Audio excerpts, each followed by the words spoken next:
عليه الذلة أينما ثقفوا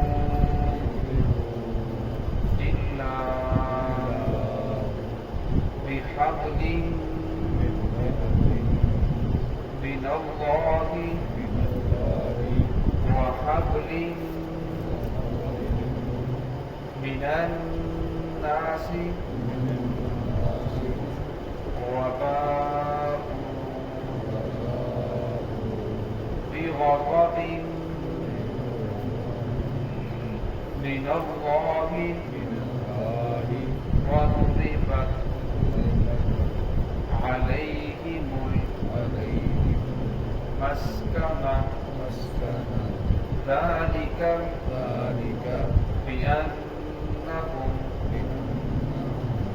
كانوا يكفرون بآيات الله ويقتلون الأنبياء بغير حق ذلك بما عصوا وكانوا يعتدون. بسم الله الرحمن الرحيم.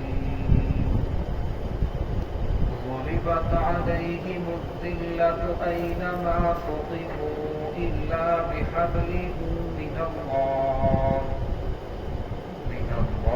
وحبل من الناس وباءوا بغضب من الله وضربت عليهم المسكنة ذلك بأنهم كانوا يكفرون بآيات الله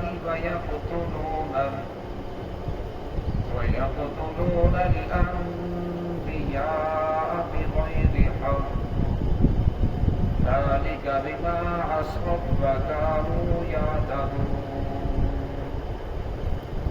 ضربت علیہم الذلہ ڈال دی گئی ہے ان پر ذلت اینما ثقفوا جہاں کہیں بھی ہوں گے وہ پکڑے جائیں گے الا بحبل من اللہ مگر یہ کہ اللہ رب العزت کی پناہ کے اندر آ جائیں وحبل من الناس یا لوگوں کی پناہ کے اندر وباءوا بغضب من اللہ اور وہ لوٹے اللہ رب العزت کے غضب کو لے کر وضربت علیہم المسکنہ اور ڈال دی گئی ان پر ذلت مسکنت فقیری ذالک بأنہم کانوا یکفرون بآیات اللہ یہ اس وجہ سے کہ انہوں نے انکار کیا اللہ رب العزت کی آیات کا ویقتلون الانبیاء اور انبیاء کو قتل کرتے تھے بغیر حق بغیر حق کے ذالک بما عصوا وکانوا یعتدون یہ اس وجہ سے کہ وہ نافرمانی کرنے والے وکانوا یعتدون اور حد سے بڑھنے والے تھے. گزشتہ آیات میں یہودیوں کا تذکرہ چل رہا تھا. اس آیت کے اندر بھی اللہ رب العزت نے یہود کا تذکرہ فرمایا فرمایا کہ یہود جہاں کہیں بھی ہوں گے اللہ رب العزت کی ان پر ذلت ہوگی. محمد رسول اللہ صلی اللہ علیہ وسلم کے زمانے سے لے کر آج تک ان کے اوپر ذلت پڑ رہی ہے. آج تک ان کے اوپر تنگدستی ہے فقیری ہے. رسول اللہ جس طرح آج کے دور کے اندر مختلف قومیں آباد ہیں آپ صلی اللہ علیہ وسلم نے فرمایا کہ اس طرح مختلف قومیں آباد تھی. ابن مسعود رضی اللہ تعالیٰ عنہ کی روایت ہے تو اللہ رب العزت نے ہر قوم کے پاس انبیاء کو بھیجا تو ان لوگوں نے جب نبیوں نے ان لوگوں کو دعوت دی تو یہ جو غنڈے لوگ تھے یہ ایک دن جمع ہوئے کہنے لگے کہ یہ لوگ ہمیں تنگ کرتے ہیں ہر وقت اللہ کی طرف آ جاؤ نماز کی طرف آ جاؤ ہر وقت دین کی باتیں خوشی غمی کا موقع بھی نہیں دیکھتے کیوں نہ ایسا کرے کہ انہیں قتل کر دیا جائے راستے سے ہٹا دیا جائے. تو فرمایا رسول اللہ صلی اللہ علیہ وسلم نے فرمایا کہ دوپہر کے وقت تک ان لوگوں نے 43 انبیاء کرام کو 150 ان کے جو حواریین تھے ان کے جو صحابی تھے مدد کرنے والے ان کو قتل کر دیا کہ یہ لوگ ہمیں حق کی طرف بلا رہے ہیں اور خوشی غمی بھی نہیں دیکھتے ہر وقت کسی بات کی طرف لگے ہوئے ہیں. تو فرمایا اس وجہ سے اللہ رب العزت نے ان کے اوپر تنگدستی کو فقیری کو ڈال دیا. रसूलुल्लाह सल्लल्लाहु अलैहि वसल्लम के ज़माने से लेकर आज तक ये लोग इसी तरह बुड़ला रहे हैं।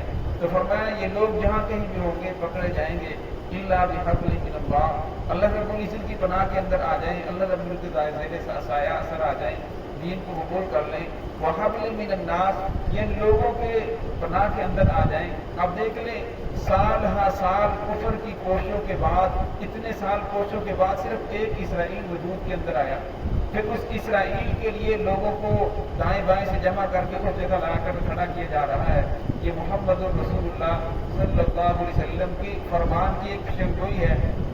रसूलुल्लाह सल्लल्लाहु अलैहि वसल्लम ने फरमाया कुर्बे क़यामत के नज़दीक ये सब के सब लोग एक जगह इकट्ठे हो जाएंगे। फरमाया फिर इनके ऊपर दोबारा ऐसी जिल्लत आएगी, मस्करत आएगी कि ये सफ़ा हस्ती से इनका काम मिट जाएगा, ये लोग बिल्कुल खत्म हो जाएंगे। अगर यहूदी किसी पत्थर के पीछे छुपा हुआ होगा तो पत्थर कहेगा कि ऐ मुजाहिद इसे कत्ल कर, ये मेरे पीछे यहूदी है। किसी दरख्त के पीछे होगा, किसी भी चीज़ के पीछे होगा तो वो चीज़ बोलेगी, जो बेजान चीज़ है वो बोल कर बताएगी कि मेरे पीछे यहूदी है, इसे कत्ल करो। हदीस पाक के अंदर एक दरख्त के बारे में आता है, बरकत का जो दरख्त है कोई ने बना देगा, वो नहीं बोलेगा। तो ये लोग इसराइल के अंदर बहुत कसरत से लगा रहे हैं उस बरकत के दरख्त को, ताकि ये हमें बना दे। तो अल्लाह रब्बुल ने फरमाया कि ये इन पर ये सब कुछ क्यों हो रहा है, इनके ऊपर फकीरी क्यों डाली जा रही है। अब बज़ाहिर हमें नजर आ रहा है कि यहूदियों के पास तो बड़ा बैंक बैलेंस है, सारा निज़ाम वो चला रही है, पाकिस्तान उनसे कर्जे ले रहा है। असल के अंदर ये सिर्फ चंद मशहूर लोग हैं, चंद मशहूर खानदान है, और बाकी बिन हैसुल जो कौम है वो सबसे बड़ी फकीर है। अब यहूदियों का जो इंसाइक्लोपीडिया है जीवस के नाम से, उसी के अंदर लिखते हैं कि सबसे मुफलस और मुहताज कौम जो है वो यहूदी है। ये क्यों हुआ?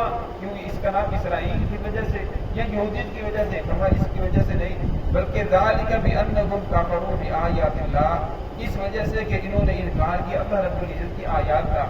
सब कुछ जानने के बावजूद, देखने के बावजूद अल्लाह रब्बुल इज़्ज़त की आयात का इनकार किया। वयक़्तुलूनल अंबिया बिग़ैरि हक़, और अंबिया को कत्ल किया बगैर हक के। अब अंबिया उन्हें हक की तरफ बुला रहे थे, वरना किसी मुसलमान को कत्ल करना जायज़ नहीं है सिवाय तीन वजह से। एक ये है कि शादीशुदा मर्द ज़िना करे तो उन्हें पत्थर मार मार कर संसार कर दिया जाएगा, मर्द हो या औरत हो। और दूसरा, इस्लाम से कोई इंसान मुर्तद हो जाए, कुफर इख्तियार कर जाए तो उसे भी 3 दिन की मोहलत मिलेगी, 3 दिन के बाद उसे कत्ल कर दिया जाएगा। और तीसरा फरमाया कि कोई मुसलमान या कोई काफिर या कोई भी किसी दूसरे को कत्ल करता है तो उसके बदले में किसासन से कत्ल किया जाएगा। और अंबिया ने तो इन तीनों काम में से कोई भी काम नहीं किया था, फिर भी इन लोगों ने अंबिया को कत्ल किया। ज़ालिका बिमा असू व कानू याअतदून, इस वजह से ये लोग बहुत ज़्यादा अल्लाह रब्बुल की नाफरमानी करने वाले और हद से बढ़ने वाले थे। तो अल्लाह रब्बुल इज़्ज़त ने इनके ऊपर क़यामत तक के लिए जिल्लत को मुसल्लत कर दिया। और मैं आप थोड़े ही वक्त है जब घुड़ के में क़यामत में दे, अब में क़यामत का वक्त करीब है, ईसा अलैहिस्सलाम आएंगे तो यहूदियत का नाम बिल्कुल ख़त्म हो जाएगा और सब हाथी से नहीं मिटा दिया जाएगा।